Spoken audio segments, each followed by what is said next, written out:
Assalamualaikum warahmatullahi wabarakatuh. Halo sahabat kimia, jumpa lagi dengan saya Pak Sony di channel Aurum Ramadhani Syarifuddin tentang klinik kimia, di mana klinik kimia ini akan membantu kalian membahas, mengupas tuntas materi, soal, serta pembahasan tentang kimia di SMA. Nah, bagi kalian yang baru bergabung, baru melihat video ini, jangan lupa komen, like, kemudian share, dan tentunya subscribe untuk mengaktifkan notifikasi dari video-video yang telah kami buat, supaya ilmu kalian bertambah, ilmu tentang kimia, kemudian kalian pintar mengerjakan soal-soal kimia, serta kalian mampu memahami materi kimia di SMA dengan baik. Oke sahabat-sahabat kimia, pada kesempatan kali ini kita akan membahas materi yang cukup menarik, yaitu tentang teori asam basah. Oke, kita langsung mulai.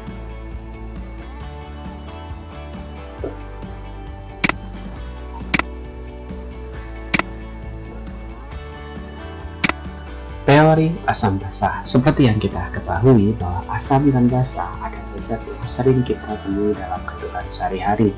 Di gambar terlihat pada jeruk dan asam klorida. Jeruk yang rasanya asam berarti mengandung zat asam. Asam klorida disebut sebagai asam, tapi asam klorida merupakan senyawa asam yang dibuat atau yang digunakan di laboratorium, jadi tidak boleh diincipi ya. Karena ini adalah asam anorganik, sementara asam yang terkandung di dalam jeruk adalah asam organik, jadi bisa dimakan pastinya ya. Oke, berikutnya ada 3 ilmuwan yang akan menjelaskan tentang teori asam basah. Di sini kita jelaskan yang pertama, yaitu Svante August Arrhenius. Menurut beliau, asam itu adalah zat yang menghasilkan ion hidrogen atau H+ ketika dilarutkan dalam air, sementara basah adalah zat yang menghasilkan ion hidroksida atau OH- ketika dilarutkan dalam air. Jadi ingat, ketika dilarutkan dalam air. Contohnya HCl terurai menjadi ion H+ dan ion Cl-. Di sini terlihat bahwa HCl melepaskan ion H+. Nah, karena HCl melepaskan ion H+ atau menghasilkan ion H+, maka HCl disebut dengan asam. Contoh yang kedua, NaOH terurai dalam air menghasilkan ion Na+ dan ion OH-. Nah, karena menghasilkan ion OH- atau ion hidroksida, maka NaOH disebut sebagai basah. Tapi sahabat kimia, seperti yang saya jelaskan, ada kelemahannya tentu dari teori asam basah Arrhenius, yaitu teori ini hanya dapat menjelaskan asam basah dengan pelarut air saja. Sementara kita tahu bahwa pelarut untuk senyawa-senyawa kimia itu tidak hanya air, ada juga pelarut seperti alkohol, benzena, karbon tetraklorida, kloroform, dan sebagainya. Nah, kelemahan teori Arrhenius ini kemudian disempurnakan oleh ilmuwan berikutnya, yaitu Bronsted dan Lowry. Dua orang ini kebetulan bisa membuat sebuah teori dengan dalam waktu yang bersamaan. Teorinya dikenal sebagai teori asam basah Bronsted-Lowry. Nah, menurut mereka, asam adalah zat yang mendonorkan ion hidrogen atau disebut juga sebagai proton, sementara basah adalah zat yang menerima proton itu. Jadi asam yang donor proton, basah yang menerima proton. Kenapa ion hidrogen disebut sebagai proton? Karena hidrogen, kita tahu bahwa hidrogen itu punya nomor atom 1, nomor massa 1. Berarti protonnya ada 1, elektronnya juga ada 1.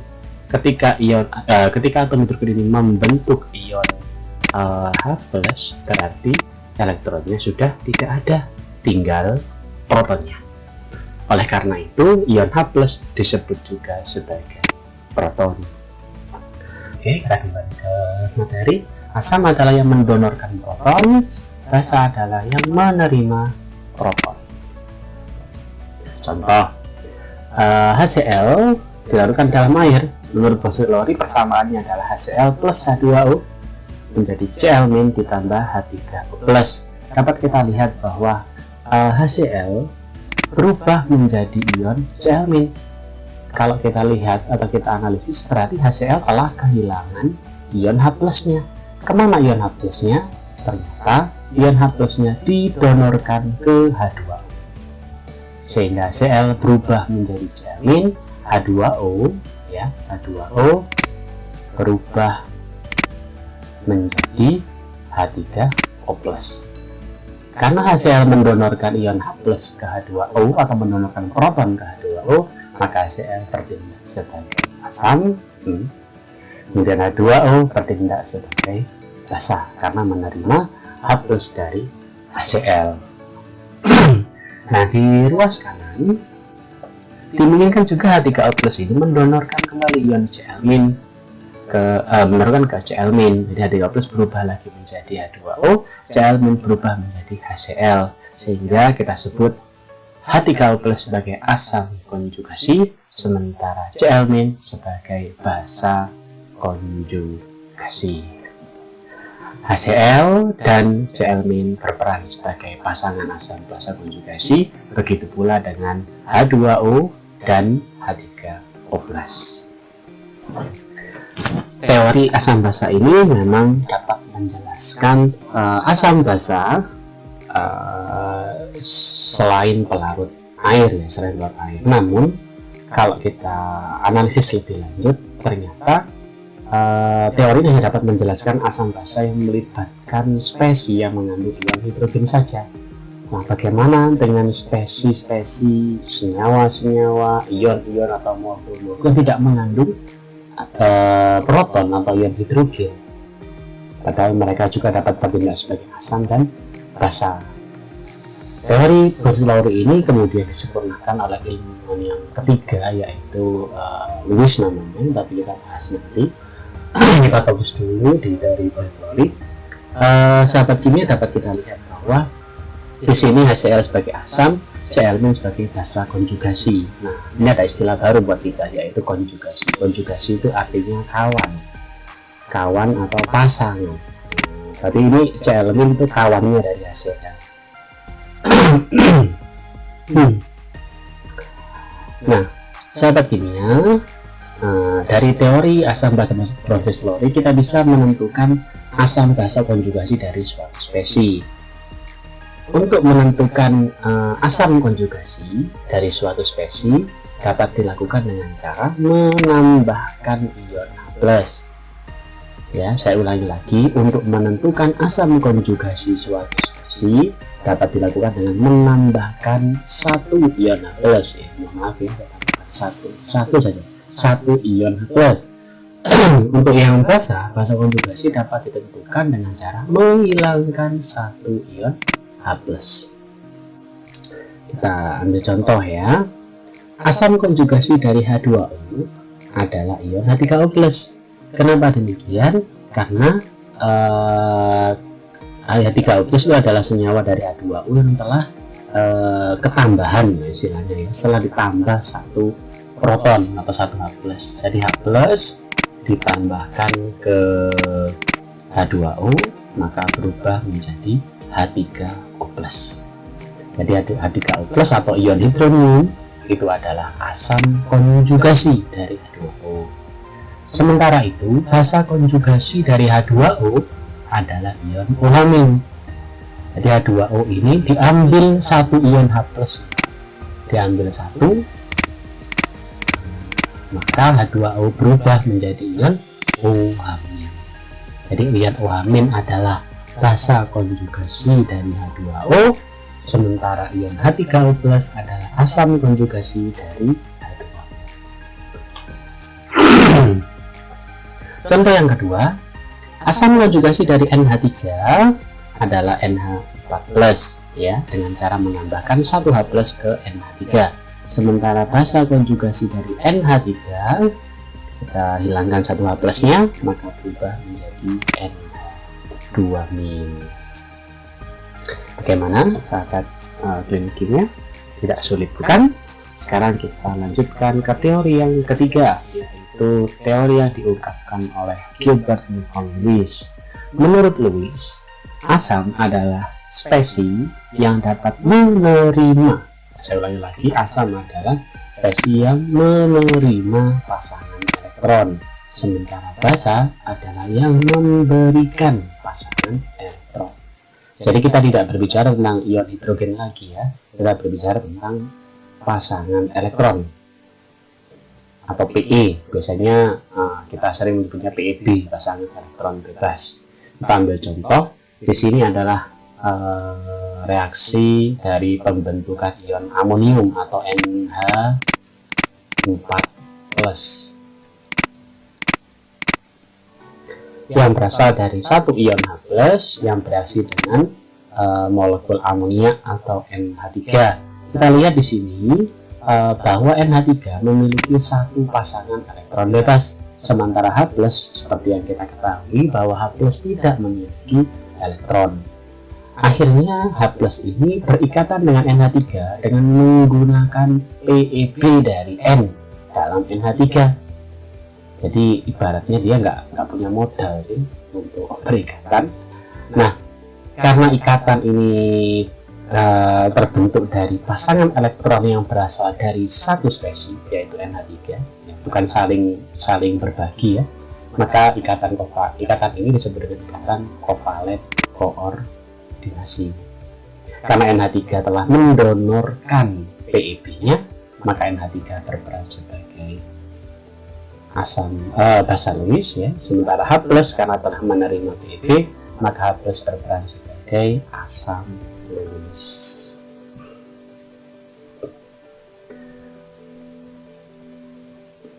Sifat asam atau basa suatu spesies itu bergantung pada cara pandang kita terhadap spesies tersebut. Misalnya, senyawa NH3 itu merupakan senyawa basa. Kenapa? Yang pertama, jika ditinjau dari teori Arrhenius, NH3 dalam air membentuk senyawa NH4OH dan kemudian melepaskan ion hidroksida. Sesuai teorinya ya, basa adalah spesies yang melepaskan ion hidroksida. Jadi NH3 dengan air membentuk NH4OH, NH4OH melepaskan ion OH- sehingga NH4OH disebut sebagai senyawa basa menurut Arrhenius.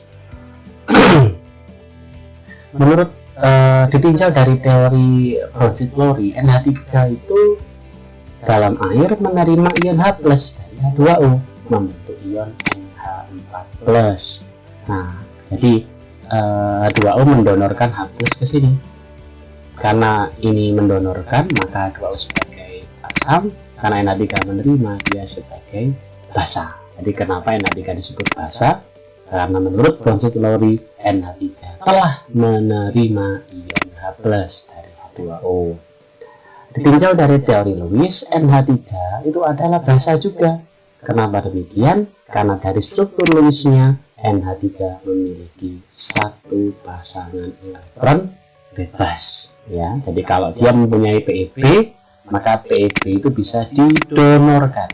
Karena NH3 bisa mendonorkan PEB, maka NH3 berperan sebagai basa. Jadi disini juga basa. Jadi NH3 sebenarnya semua basa.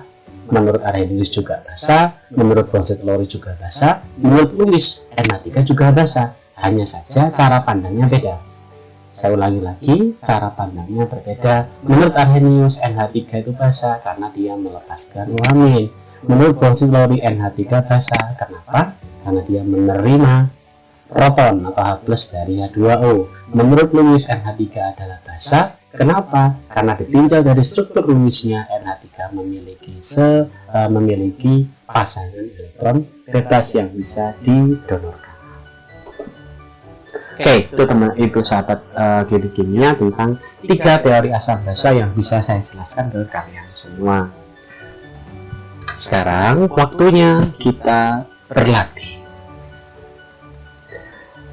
Di sini saya akan sajikan tentang latihan soal dan pembahasan tentang teori-teori asam basa. Yang pertama, tuliskan persamaan reaksi ionisasi dan disosiasi dari senyawa HBr, HNO3, H2SO4, KOH, CSOH, dan CaOH 2 kali. HBr dikenal sebagai asam bromida, HNO3 dikenal sebagai asam nitrat, H2SO4 dikenal sebagai asam sulfat, KOH dikenal sebagai kalium hidroksida, CSOH sebagai cesium hidroksida, CaOH2 sebagai kalsium hidroksida. Kita bahas, karena HBr, HNO3 dan H2SO4 itu adalah senyawa kovalen, maka di dalam air ketiganya mengalami ionisasi atau berubah menjadi ion-ion. HBr berubah menjadi ion H+ dan Br-, HNO3 sebagai H+ dan berubah menjadi ion H+ dan ion NO3-. H2SO4 berubah menjadi 2 ion H+ ditambah ion sulfat atau SO4 2. Sementara itu, karena KOH, CSOH, dan CaOH dua kali adalah senyawa ionik, maka di dalam air mereka terurai, bukan terion ya, tapi terurai. Karena awalnya mereka sudah ion. Karena ketiganya adalah senyawa ion, maka mereka terurai di dalam air. KOH terurai menghasilkan ion K+ dan ion OH-, CSOH menghasilkan ion CS+ dan OH-, CaOH dua kali terurai menjadi ion Ca2+ dan ion 2OH-. Soal yang kedua, perhatikan reaksi berikut, tentukan pasangan asam basa konjugasi dalam reaksi tersebut. Kita lihat reaksi yang pertama, HCO3-. Nah, kita lihat HCO3- berubah menjadi H2CO3. Dapat kita analisis bahwa ion HCO3- ini ion hidrogennya bertambah 1 ya. Ini ke sini ion hidrogennya bertambah 1. Dengan kata lain, HCO3- telah menerima 1 H+ dari H2O, sehingga H2O karena mendonorkan H+, H2O berperan sebagai asam, HCO3- sebagai basa. Dengan cara yang sama, H2CO3 bisa mendonorkan OH-, maka H2CO3 sebagai asam konjugasi, OH- sebagai basa konjugasi. Di reaksi yang kedua, kita lihat HSO4- berubah menjadi SO4-2-. Nah, dari analisis tersebut kita simpulkan bahwa ion H+-nya telah hilang. Jadi ion H+ telah didonorkan ke OH-, maka HSO4- berperan sebagai asam, OH- sebagai basa. Dengan cara yang sama, maka H2O sebagai asam konjugasi, SO4-2- sebagai basa konjugasi. Soal yang ketiga, tentukan basa konjugasi dari HClO4-, H2S, pH14, dan HCO3-. Seperti yang kita tahu bahwa untuk menentukan basa konjugasi dari suatu spesies dapat dilakukan dengan menghilangkan satu H+, satu saja. Maka basa konjugasi dari HClO4 adalah ClO4-. Basa konjugasi dari H2S adalah HS-. Basa konjugasi dari pH4+ adalah pH3, dan basa konjugasi dari HCO3- adalah CO3-2-. Jadi saya ulangi lagi, basa konjugasi dari suatu spesies dapat ditentukan dengan menghilangkan satu ion H+ dari spesies tersebut. Soal yang keempat, tentukan asam konjugasi dari CN, SO4-2-, H2O, dan HCO3-. Jika basa tadi dengan cara menghilangkan, kalau asam dengan cara menambahkan satu ion H+ dari spesies tersebut. Asam konjugasi dari CN- adalah HCN, asam konjugasi dari SO4-2- adalah HSO4-, asam konjugasi dari H2O adalah H3O+, sementara asam konjugasi dari HCO3- adalah H2CO3. Jadi asam konjugasi dapat ditentukan dengan cara menambahkan satu ion H+, bukan dari ini ya, maaf ya, pada, dengan cara menambahkan satu ion H+ pada spesies tersebut. Mudah bukan? Soal yang kelima, yang terakhir ya, tuliskan persamaan reaksi antara NH3 dan BF3 menjadi NH3BF3 dengan menggunakan struktur Lewis. Tentukan spesies yang bertindak sebagai asam Lewis dan basa Lewis. Kita perlu mengidentifikasi ada tidaknya PEB ya. Jadi yang punya PEB itu adalah basa, yang tidak punya itu adalah asam ya. Itu cara mudahnya. Nah, setelah kita gambar, coba perhatikan di sini NH3 punya satu PEB saya. Sementara BF3 atau boron trifluorida tidak punya PEB. Dengan kata lain, ini bisa didonorkan ini di sini. Nah, karena NH3 bisa mendonorkan, berarti dia berperan sebagai basa Lewis. Sementara BF3 karena menerima, dia berperan sebagai asam Lewis.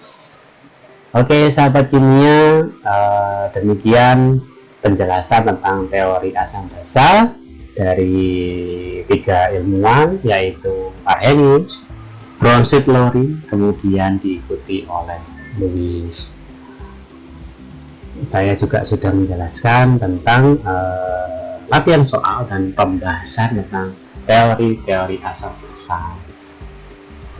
Semoga penjelasan yang sudah saya berikan ke kalian bermanfaat untuk kalian. Kalian bisa memahami materi ini dengan baik.